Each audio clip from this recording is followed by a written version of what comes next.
Hey there, I'm Rachel Ehring, and you're listening to the Top Music Piano Podcast. Get inspired as we discuss creative resources, trends in piano pedagogy, ways to grow your income and streamline your studio, and new ways to engage your students each week.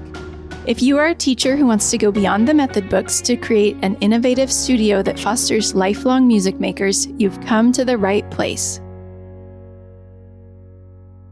Hello, piano teachers. I am really excited today for you to meet my guest. If you're a classically trained pianist like I am, you might be terrified of a student asking you to learn jazz piano. Your first thought very might well be to send them to a different teacher or just say no and explain all the reasons they need to focus on classical music. But my guest today has another option. He's written a fantastic book where he breaks down the basics of jazz piano for teachers like you and me who maybe don't have a background in jazz. Well, at least I don't. Maybe you do. We had such a great conversation, and I'm really excited for you to hear it. Here's a little bit about my guest. Quentin Walston is an active pianist, educator, and founder of This Is Jazz, a company dedicated to jazz education and appreciation. He brings jazz into classrooms and lessons nationwide by equipping educators through his book, How to Teach Jazz and Improvisation. A Virginia Commission of the Arts teaching artist and Maryland State Arts Council touring artist, he draws on over a decade of professional teaching and performing experience for his work. He performs with his jazz trio and as a solo pianist,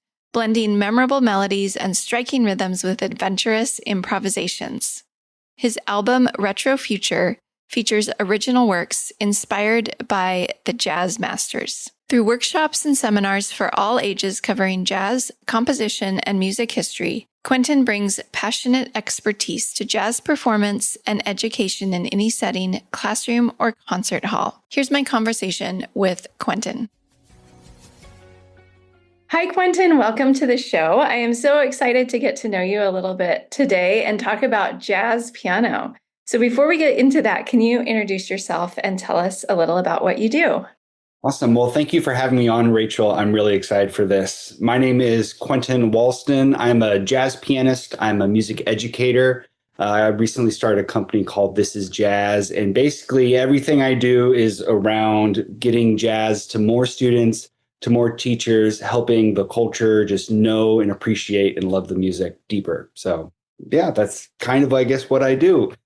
Great, which is so different from what I do because I'm scared of jazz, and we're going to talk about that today. But before we get into it, tell me a little about what your early piano lessons looked like. Were you a natural at piano? Did you learn classical? Did you start with jazz? Tell us how it all came to be. I started piano when I was 12. My parents got, I think it's 1898 Waters Grand Upright. They got it off eBay. They pushed it into the front door off of the pickup truck. It was like the most perfect honky tonk piano you could ever want. So I was self-taught for a little while. And then after about a year of tinkering around, my parents were like, okay, he definitely has an interest that's not just a flaring fad. So they got me lessons, and my teacher, she was great. She was more kind of traditional, like many teachers, wasn't very strong in jazz, but wasn't opposed to jazz. So she started me on the Martha Meir Jazz, Rags, and Blues books, which I love. I use with my students. But that was about as far as she could take me, was that doing some Scott Joplin arrangements. Interestingly enough, during this kind of time, middle school and high school, I started getting into bluegrass with my friends. And bluegrass has a lot of improvisation, albeit on guitar and fiddle and mandolin and stuff. But I fell in love with improvisation in that world. And it took a little while for it to click that my love of ragtime and boogie woogie and stuff could be combined with my love of improvisation into a more pure form of jazz, if you will, like the stuff that you would listen to on a jazz record. So yeah, my development into jazz was really over a period of years, and it wasn't until the end of high school that jazz became my main focus in music. Okay, got it. So you were kind of self-taught. Would you say you were self-taught in the jazz aspects of piano?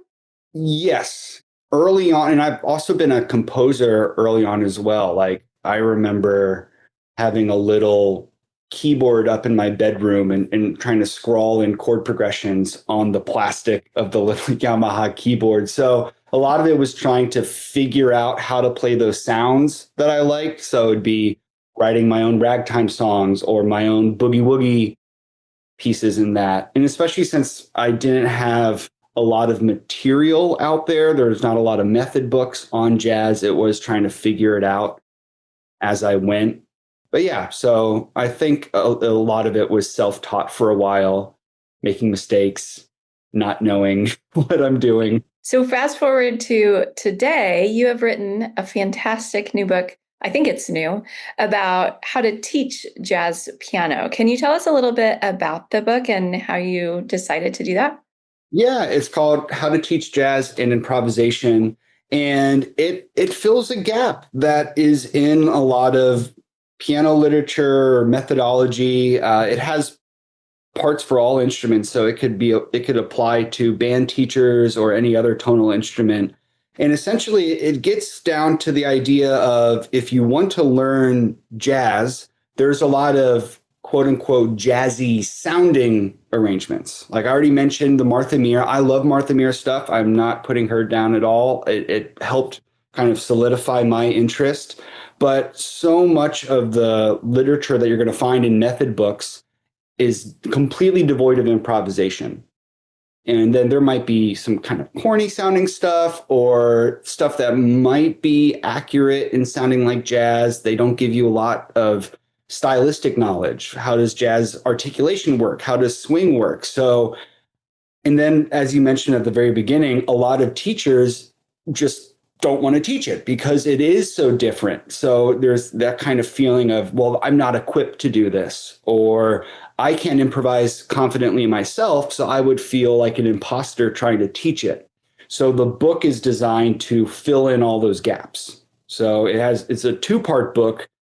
It has 7 compositions that are designed to get improvisation just right out at the very beginning.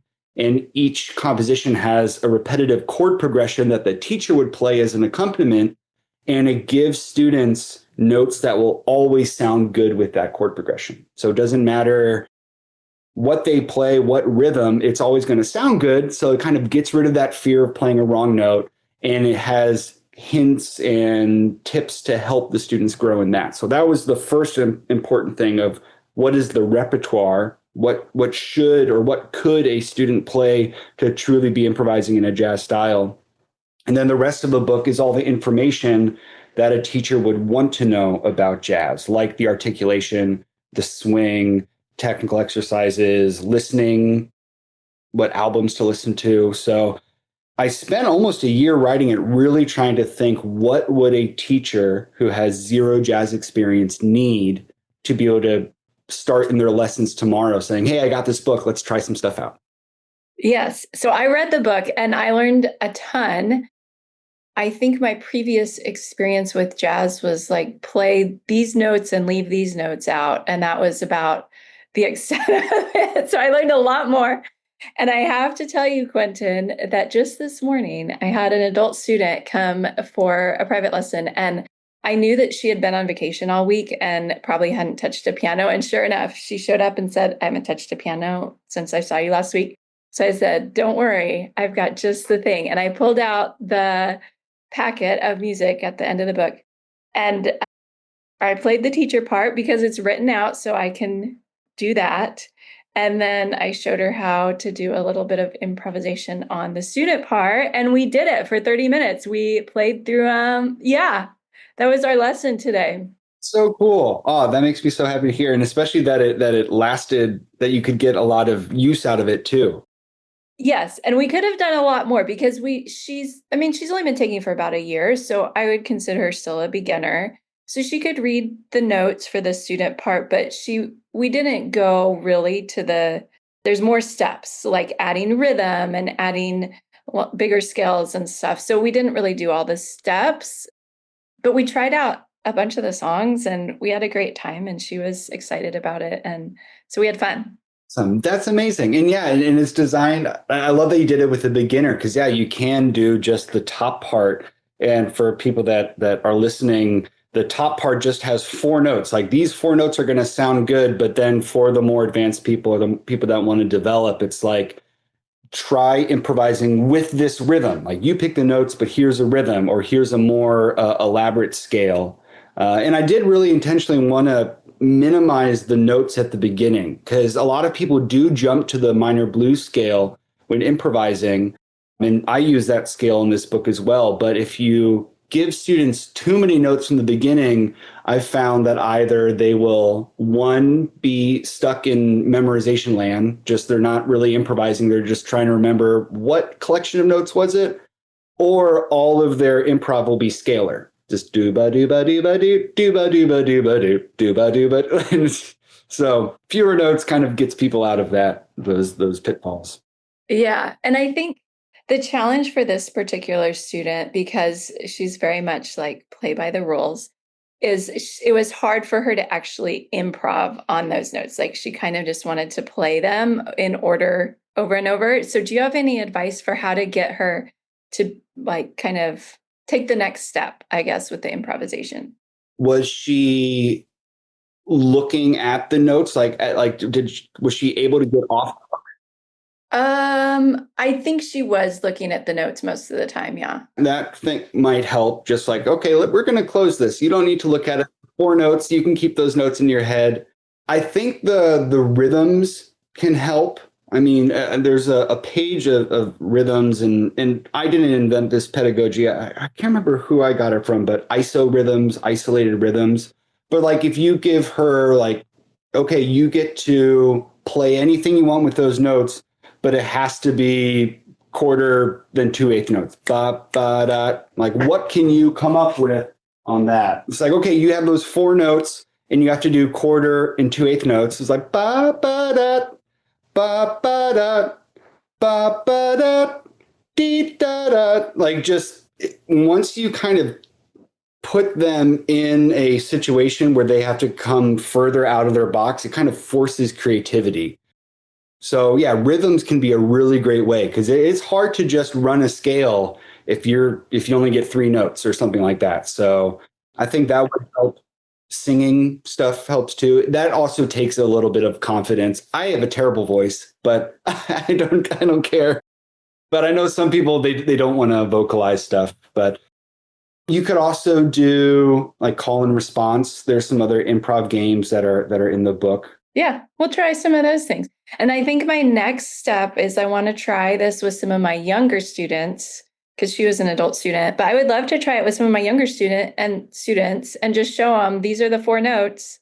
What can you do while I play this little accompaniment? They come up with really cool ideas. The very first song in the book, Hit It, is a chord progression that I've been doing in lessons for years, just laying down that vamp, and kids come up with really, really good ideas of like any age too. And it's really easy, I think, with younger kids too, because they don't have like preconceptions of what jazz is supposed to be or what's supposed to sound good. And I think it's easy to model stuff for them. Just like if you notice all of their lines are ascending, just be like, okay, next time start on an E flat. Like just start on this one and let's see what happens. So just tiny little nudges. Okay, so I told you at the beginning I have a fear of jazz. And I think because I'm a great sight reader and I play the piano, it feels like starting over with like a new instrument, like if I were learning a brand new instrument. Can you tell me if someone like myself wanted to dip their toe into this world, how would I start? What would be some of the steps I would need to take? Well, one is like knowing those stylistic things that can help. For instance, like in jazz, a lot of articulation isn't notated. There is some if you're going to do big band stuff, but it helps to know that like a quarter note is detached unless notated otherwise. Quarter note's detached. Eighth notes are always legato unless notated otherwise. Understanding the swing feel can be really helpful. Like the swing feel is always going, and it's most people know it's long, short, but knowing that it's the what's on the beat is long. Even if it starts with an eighth rest, that's long. So I think those kind of smaller details will make jazz sound more genuine, and people will sound like they're doing the stylistic things. I mean, even if you learn a Mozart sonata, there are certain stylistic elements of classical music that you need to know. I, for instance, am terrified of Baroque embellishments because I can never get them right. There's so many different ones. So I can empathize with that. And then as far as an adult learner, I feel like in jazz, there's kind of two areas. There are adult learners that want to play jazzy arrangements, and then there are adult learners that want to improvise. They tend to gravitate towards those. I think obviously writing a book, both are necessary. But for somebody that just wants to play in a jazzy style, maybe they have some nice advanced arrangements of jazz standards, or maybe they're accompanying in a musical. There's a lot of musicals that use jazzy style things. That's where I would say, like, listening to the music and being aware of articulation and swing rhythms is really, really helpful. And then with the improvisation side, it's, I think starting simpler, like whether it's my book, I know I'm promoting that a lot, but, or even just trying to improvise over a vamp, just like a one chord, getting used to creating new melodies. Because a lot of jazz material that's out there on improvisation starts really advanced. It's like, okay, you got to memorize all these modes and make sure that your mode switches when your chord switches. And by the way, you got to memorize this chord progression because you're memorizing the modes, and it's way too much. So that said, I know I just unloaded a lot of stuff. No, that's good. You know what? When you were talking about play like musical theater, it reminded me of this story. I'm sharing all my deep, dark fears and secrets today. But a long time ago, I was subbing in a musical theater pit with some other musicians, and I was fine playing the entire show, no problem. But then after the show was over, like for the outro, we were supposed to play this little thing, and we were each supposed to take like a 16-bar solo. And I was terrified of having to solo for 60 bars. Like, I figured it all out ahead of time, which I know you're not supposed to do, but I like memorized it because I was so scared of having to improvise a solo. What would you tell me today if I had to do that? If you had to do it again, if you had the time, I would say try to get comfortable improvising on it.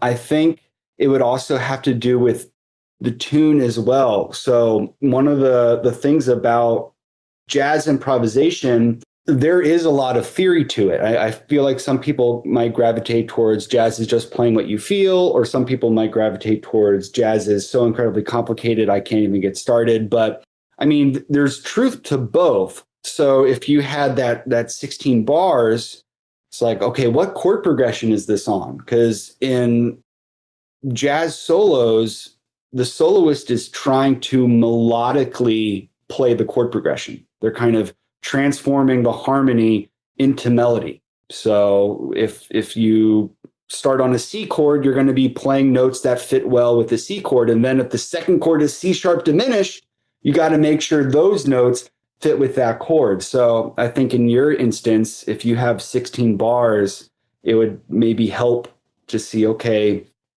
what chord progression am I wrestling with here? But that might get into a little bit of too much detail.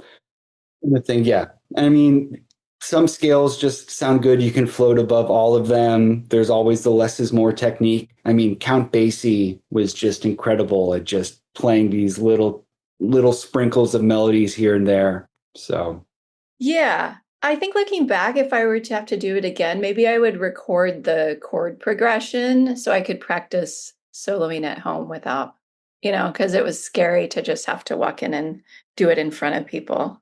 absolutely. Yeah. I mean, improvisation, exactly. It can be practice. It's not like it's kind of like composition. I've taught composition before, and I think even more so than improvising, people don't realize composition can be practiced. Like it's something that you have to work on. It's not just an innate gift.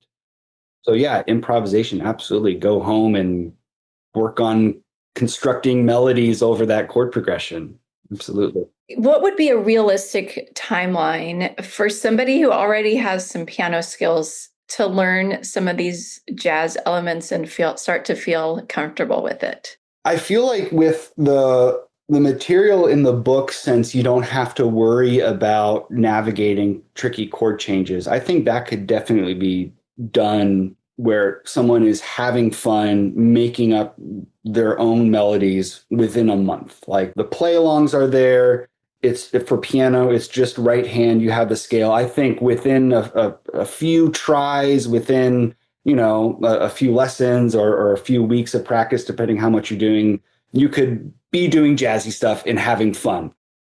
I think beyond that, I mean, within a year, you could have some tunes under your belt that have chord progressions where your left hand is changing and your right hand is improvising in a way that works with the left hand. I think that can be achieved within a year. And then after that, it's really building upon complexity. So does a student want to improvise on all the things you are? Well, that changes keys, and that has all these circle of fifths progressions and all this stuff. Like, it's kind of building up from there, which is a lot of what you do if you study jazz in college. It's kind of getting those rudiments and then learning the more and more challenging tunes. But I think that, yeah, somebody within a year could be really comfortably playing jazz with two hands. But again, if it's just a teacher that wants to bring it into their lessons, the book's designed and the pedagogy is designed to where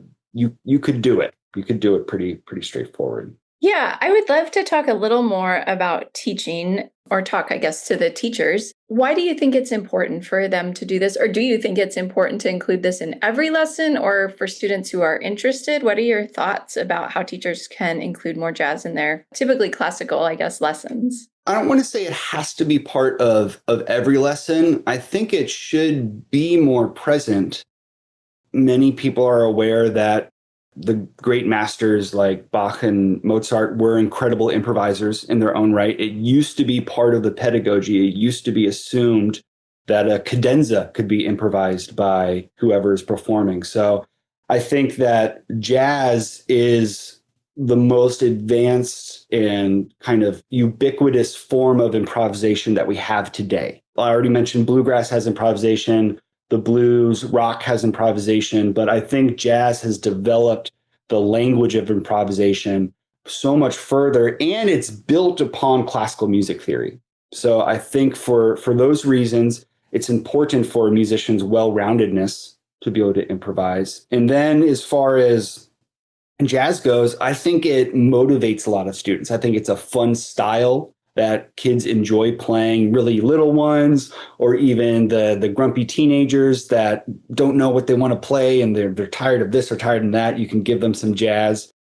And it's a great ear training tool. So I think for the classical teacher that feels reluctant, it can at least just be a part of ear training. Can you hear what you play? You mentioned like the fear of getting off the page. Piano is notorious for being able to play something that you're not truly hearing because you're just pushing buttons after all. Like if you're playing trumpet, you have to shape that note. You have to be confident of exactly the pitch that you're trying to create. But piano, I can close my eyes and just play something. So I think if you are doing jazz improvisation, you're actively engaging, and I'm going to create a melody that's living in my head, and I'm going to get it to come out of my fingers. That's really good. I like that.